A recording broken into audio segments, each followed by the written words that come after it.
Well, my definition is really related to something that you wouldn't necessarily see in a policy, which is ultimately that someone will come forward with a request of either their manager or their organisation to work differently.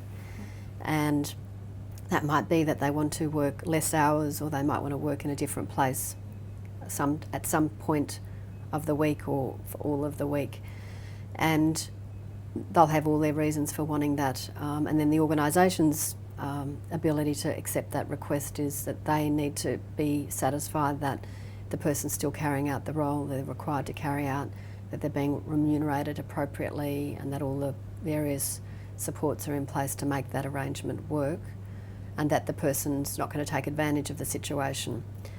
And so yes, there are special requirements in the Fair Work legislation about what employers should be doing in that space.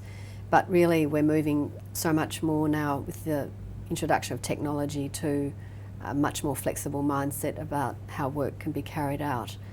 And we need to ensure that policies are not just beholden to organisations that do it well because they've got very enlightened management versus those organisations that don't do it well because they're not. Or even within an organisation you can have a team that's well known with great leaders who can just accommodate flexibility versus those that don't. And that's unfair in a sense where you do have all those variations in an organisation because people come forward with their request for flexibility, and it's quite an arbitrary response that they're getting from the organisation dependent on the skills or otherwise of the particular manager. Mm-hmm. But I think it's important for there to be a give and take in the employment relationship, and managers need to be able to performance manage and manage a person well, and they might need some support themselves in doing that because sometimes these things do go off the rails. But in doing that, you're showing that people go through phases in their lives where they're going to need different things out of their work. And if you want to keep them motivated, and if you want to have a dynamic working environment with different people doing different things, if you do flexibility well, then you're going to, I think, have a much nicer and better and more effective place to work. And let's face it, people make those requests for flexibility for all sorts of reasons. It's not just children. We're seeing more people wanting flexibility to deal with their pets, for example.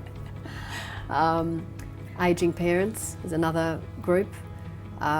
People might be pursuing academic endeavours, they might be comedians, they might be sports people, and I think that if you encourage people to follow their passions, they're likely to be more passionate about their jobs as well. And you know, there are challenges. So the challenge for working in an organisation where you're in a senior role, for example, you might find there's more resistance for the organisation to want to support the flexibility. But I think it should be there should be a very open mindset by the organisation and the managers to that conversation about how do we make this work for both parties.